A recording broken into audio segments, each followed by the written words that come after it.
Kita untuk bersama-sama menyimak tema kita hari ini adalah dalam Kristus kamu adalah ciptaan baru. Dalam Kristus kamu adalah ciptaan baru. Saya ambil dari 2 Korintus pasal 5 ayat yang ke-17. Layar di sini masih mati ya.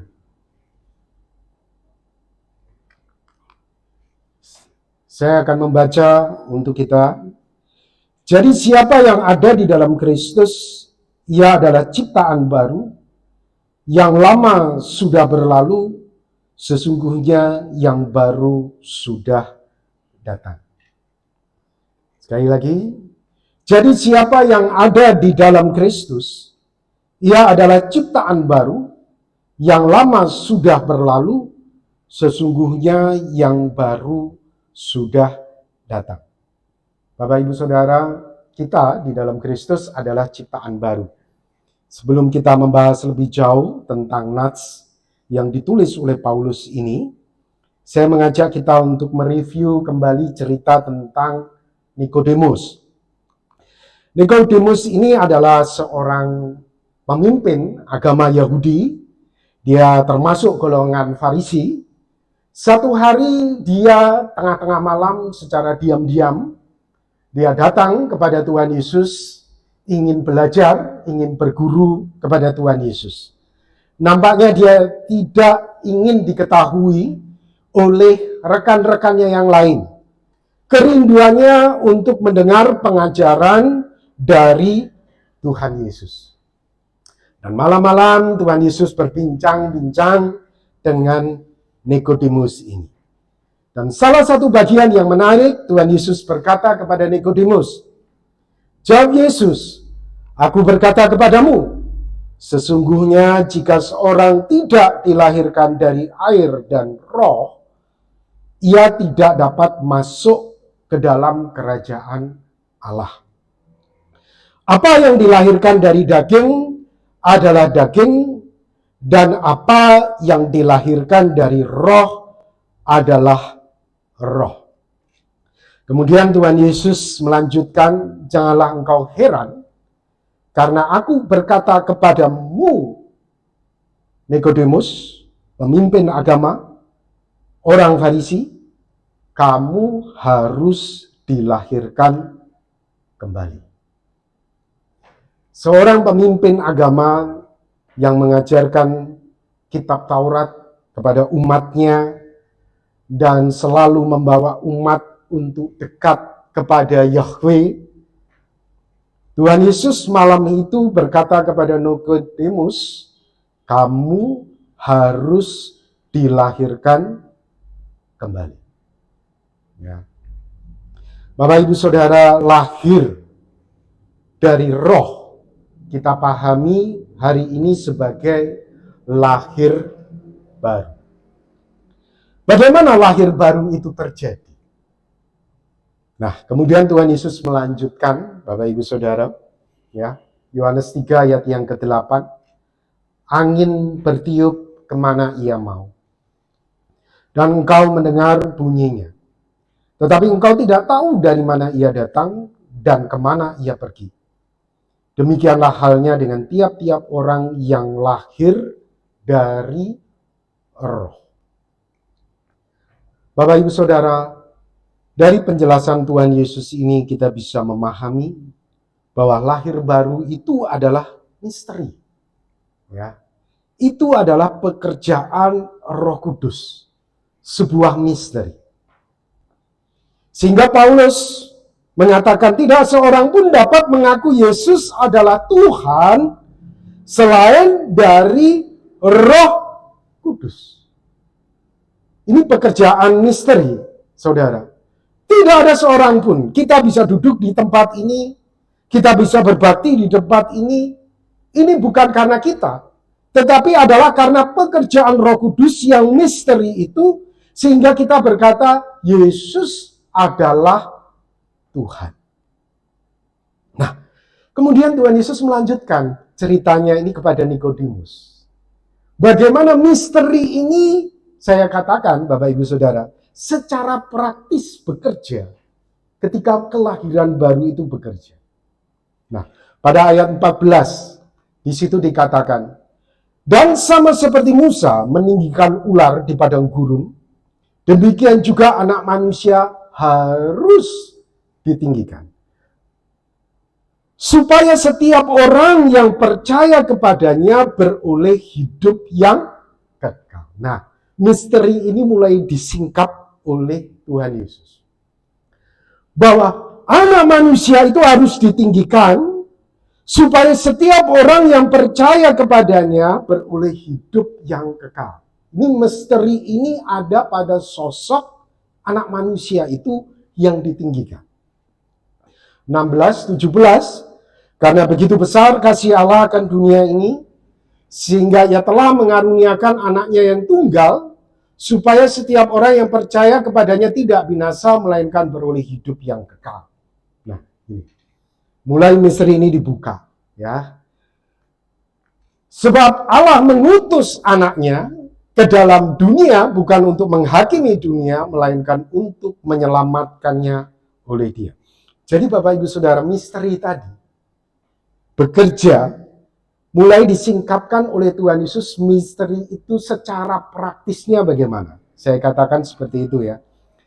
Secara praktisnya lahir baru itu bisa terjadi hanya melalui iman di dalam Tuhan Yesus Kristus. Jadi kelahiran baru kita, Bapak Ibu Saudara, sehingga kita beroleh bagian di dalam kerajaan surga, sehingga kita beroleh hidup yang kekal, hanya melalui iman di dalam Tuhan Yesus Kristus. Hal inilah yang dipahami oleh Paulus. Sehingga Paulus berkata, jadi siapa yang ada di dalam Kristus, ia adalah ciptaan baru. Ya. Yang lama sudah berlalu, sesungguhnya yang baru sudah datang. Ya.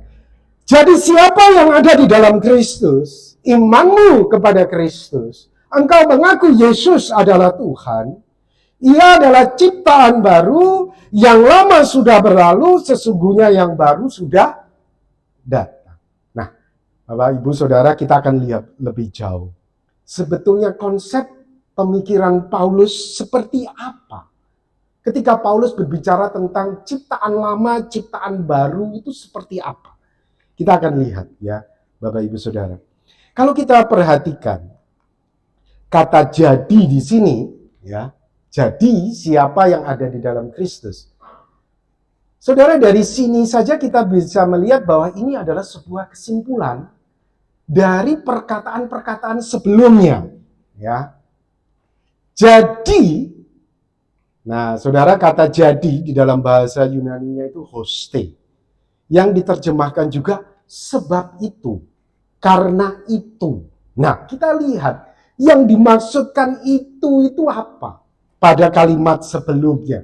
Untuk kita bisa memahami apa yang ada di dalam pikiran Paulus pada waktu itu, sehingga dia akhirnya mengambil kesimpulan, siapa yang ada di dalam Kristus, ia adalah ciptaan baru, yang lama sudah berlalu, sesungguhnya yang baru sudah datang. Nah, kita akan lihat ya Bapak Ibu Saudara. Pada konteks nat sebelumnya.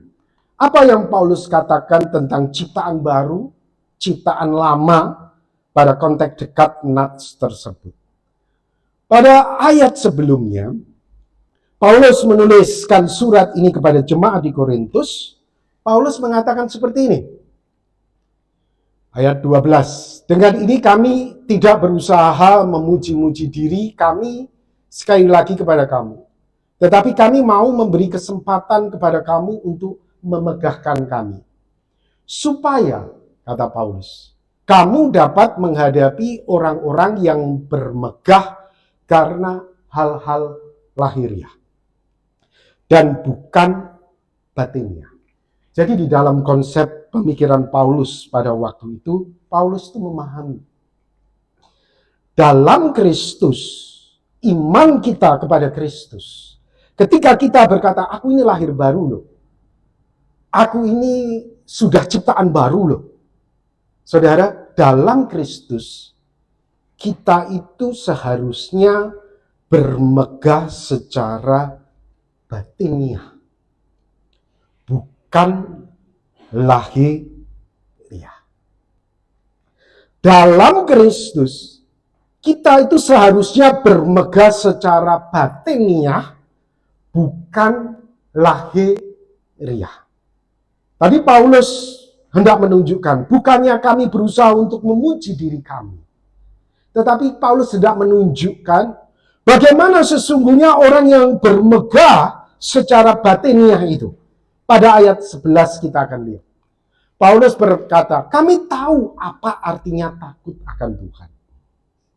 Saudara, singkat kata, bermegah secara batiniah itu identik dengan hati yang takut akan Tuhan. Ya. Jadi bermegah secara batiniah itu adalah identik dengan hati yang takut akan Tuhan. Saudara, ketika Tuhan Yesus berkata kepada Nikodemus sebagai pemimpin agama, Tuhan Yesus itu berkata, "Hai Nikodemus, kamu harus dilahirkan kembali." Dengan lain kata, kamu ini selama ini menjalankan ibadahmu itu bermegah secara lahiriah. Dan ini pun dinyatakan seringkali oleh Tuhan Yesus bagaimana orang Farisi itu menjalankan ibadah mereka. Yohanes 12 ayat 43, sebab mereka lebih suka akan kehormatan manusia daripada kehormatan Allah. Jadi Paulus memahami bahwa konsep orang-orang Yahudi ketika menjalankan ibadah mereka itu lebih bermegah secara lahiriah, yang saya katakan identik dengan hati yang takut akan penilaian manusia, penilaian orang. Jadi yang dilakukan oleh Nikodemus sehingga Tuhan Yesus berkata, kamu harus lahir baru. Karena selama ini pekerjaan yang Nikodemus lakukan supaya dilihat orang. Mereka berdoa supaya dilihat orang. Mereka berpuasa supaya dilihat orang. Mereka melakukan kegiatan amal, mereka melayani. Mereka itu supaya dipuji orang. Oh, ini orang rohani ya. Ini orang baik ya. Oh, ini orang soleh ya. Oleh sebab itu Tuhan Yesus berkata kepada Nikodemus, kamu harus dilahirkan kembali. Mereka memakai tali sembahyang yang lebar dan jubah yang panjang. Tujuannya apa? Supaya dilihat orang. Perhatikan Bapak Ibu Saudara. Kalau kualitas ibadah kita masih seperti Nikodemus, yaitu identik dengan hati yang membutuhkan penilaian dari manusia. Kalau ada manusia, kita kelihatan baik. Tapi kalau tidak ada yang melihat, kalau tidak ada yang nilai, saudara, kita ya siapa yang tahu? Kita dengan semaunya saja, kita melakukan kecurangan. Kita dengan semaunya saja, kita hidup tidak betul, saudara. Saudara, ini yang sebetulnya terjadi pada Nikodemus. Oleh sebab itu Tuhan Yesus berkata, aku berkata kepadamu, kamu harus dilahirkan kembali. Kamu itu harus bermegah secara batin. Batinmu itu takut gentar akan orang, akan Tuhan. Walaupun tidak ada yang lihat, tidak ada yang menilai, tidak ada yang memuji, tidak ada yang mengucapkan terima kasih, hatimu itu takut. Takut terhadap Tuhan. Hatimu itu tetap takut terhadap Tuhan, saudara. Nah, kemudian Paulus melanjutkan. Kita lihat ya ayat 13 dan ayat 14. Apa yang ada di dalam konsep pemikiran Paulus pada waktu itu ketika dia berkata, jadi siapa yang adalah ciptaan baru, di dalam Kristus kita adalah ciptaan baru. Ya. 13-14. Sebab jika kami tidak menguasai diri, hal itu adalah dalam pelayanan Allah, kata Paulus. Dan jika kami menguasai diri, hal itu adalah untuk kepentingan kamu. Sebab kasih Kristus yang menguasai kamu. Saudara, dari sini kita bisa melihat apa yang ada di dalam pikiran Paulus pada waktu itu. Dalam Kristus, segala tindak tanduk kita, segala apa yang kita lakukan, apa yang kita ucapkan, apa yang kita putuskan, tindakan kita, itu dikuasai oleh kasih. Jadi ciptaan baru, saudara, selain bermegah di dalam batin, ciptaan baru itu adalah semua tindakan kita itu didasarkan atas kasih. Kasih. Kasih. Matius 5 ayat 44 sampai 45. Tetapi aku berkata kepadamu, kasihilah musuhmu dan berdoalah bagi mereka yang menganiaya kamu. Karena dengan demikian kamu menjadi anak-anak Bapamu yang di surga dan menerbitkan matahari bagi orang yang jahat dan orang yang baik, dan menurunkan hujan bagi orang yang benar dan orang yang tidak benar. Pada nats sebelumnya, Tuhan Yesus berkata, kamu telah mendengar firman, gigi ganti gigi, mata ganti mata. Konsep inilah yang ada di dalam diri Nikodemus. Mata ganti mata, gigi ganti gigi. Dan Tuhan Yesus memberikan satu ajaran yang berbeda. Kalau kamu sekarang tidak boleh seperti itu. Kamu bahkan harus mengasihi musuhmu. Segala tindakan yang kita lakukan, perkataan kita, perilaku kita, itu harus dikendalikan oleh kasih. Barang siapa tidak mengasihi, ia tidak mengenal Allah, sebab Allah adalah kasih. Saudara, penting. Sebab konsep Nikodemus pada waktu itu, mata ganti mata, gigi ganti gigi. Ya. Oleh sebab itu Tuhan Yesus berkata, kamu harus dilahirkan kembali, Nikodemus. Tindakanmu bukan lagi didasarkan kepada seperti itu, tetapi kepada kasih. Kasih ini berlaku baik kepada orang baik, juga berlaku kepada orang jahat. Oleh sebab itu Paulus berkata, dalam pelayanan, kami itu tidak menguasai diri karena kasih. Kami tidak menguasai diri. Tetapi demi kepentingan kamu, kami menguasai diri. Karena apa? Kamu ini ada baik, ada jahat. Oleh sebab itu Paulus menguasai diri demi kepentingan kamu. Kami menguasai diri. Hujan itu tetap dikasih baik kepada orang baik, baik kepada orang jahat. Saudara, ciptaan baru, semua tindakan kita itu dikuasai oleh kasih. Nah, kemudian lanjut. Pada ayat yang ke-15, apa yang dikatakan oleh Paulus berkaitan dengan ciptaan baru? Ayat 15, dan Kristus telah mati untuk semua orang, supaya mereka yang hidup tidak lagi hidup untuk dirinya, tetapi untuk Dia yang telah mati dan telah dibangkitkan untuk mereka.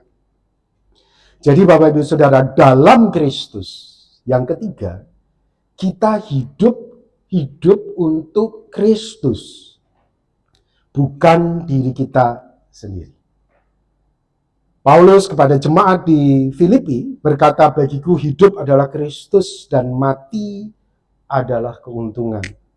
Jika aku harus hidup di dunia ini, itu berarti bagiku bekerja memberi buah untuk Kristus. Kalau ciptaan lama, saudara, itu bukan hidup untuk Kristus. Kalau ciptaan lama apa? Kalau kita baca di dalam 1 Yohanes 2 ayat 16-17, keinginan mata, keinginan daging, keangkuhan hidup, itu orientasi kita. Wah, aku mengejar karirku, ini keinginan dagingku. Ini keangkuhan hidupku.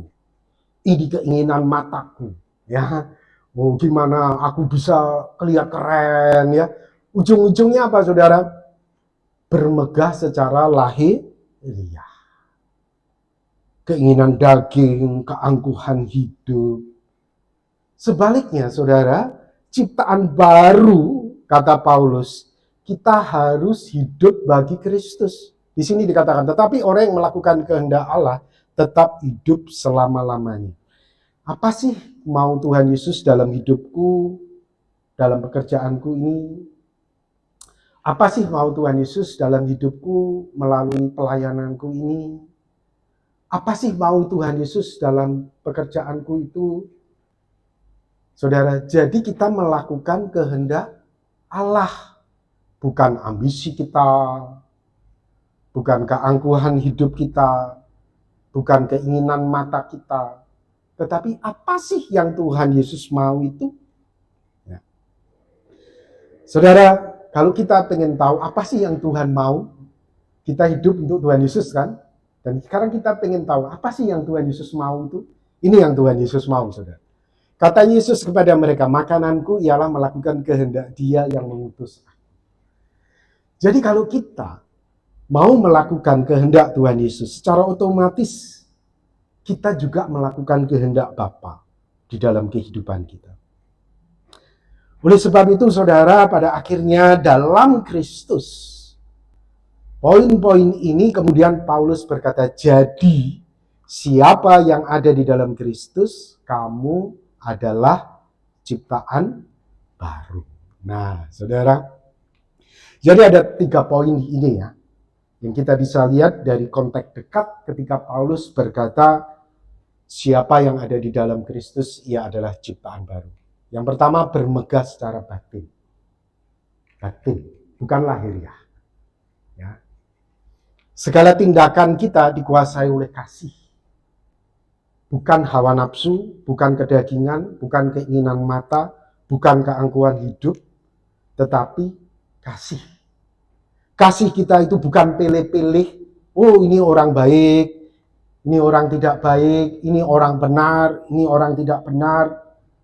Tuhan Yesus mengajarkan, hendaklah kamu sempurna, sama seperti Bapakmu yang di surga adalah sempurna. Tuhan Yesus mengajarkan tentang kasih. Hidup kita bukan untuk diri kita sendiri, tetapi hidup kita itu untuk melakukan kehendak Kristus. Nah, saudara, ini perbandingannya. Ya, ciptaan lama itu bermegah secara lahiriah, supaya dilihat orang, supaya dipuji orang, ya, itu lahiriah. Ciptaan baru ini batin, takut akan Tuhan. Walaupun tidak ada yang lihat, tapi kita itu gentar, kita itu takut.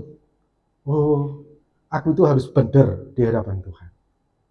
Pola pikirku, hatiku, tindakanku itu harus benar. Tuhan tuh ngelihat semua. Nah, yang ciptaan lama itu, tindakan itu dikuasai oleh nafsu. Nafsu dunia, keinginan mata, keinginan daging, keangkuhan hidup. Sementara ciptaan baru itu dikuasai oleh kasih. Ciptaan lama itu untuk diri sendiri, ciptaan baru itu untuk Kristus. Saudara, biarkan firman Tuhan hari ini menjadi perenungan bagi kita. Kalau saudara katakan saudara sudah lahir baru, sudahkah engkau betul-betul hidup sebagai ciptaan baru dalam Kristus? Apakah engkau masih seperti orang Farisi, seperti Nikodemus, kualitas ibadahmu itu? Supaya dilihat orang, engkau harus bertobat. Apakah kualitas hidupmu itu masih gigi ganti gigi, mata ganti mata? Maka engkau harus bertobat. Apakah kualitas hidupmu itu masih orientasinya kepada keinginan daging, keinginan mata, keangkuhan hidup? Engkau harus bertobat. Sekali lagi Bapak Ibu Saudara, ciptaan baru bermegah secara batin. Segala tindakan kita dikuasai kasih dan hidup kita adalah untuk Kristus. Amin. Mari kita akan berdoa bersama-sama. Tuhan, kami berterima kasih untuk firman yang Tuhan sudah nyatakan kepada kami pada pagi hari ini. Dan biarkanlah Tuhan ketika kami mengidentifikasi diri sebagai ciptaan baru, biarkan hidup kami betul-betul sebagai ciptaan baru. Jika Engkau mendapati kualitas hidup kami selama ini seperti Nikodemus, Tuhan ampunilah kami. Tolonglah kami ya Tuhan, untuk kami bisa hidup sebagai ciptaan baru seperti yang Kau inginkan. Tuhan berkati kami semua, Tuhan berkati jemaat. Di dalam nama Tuhan Yesus, kami berdoa. Amin.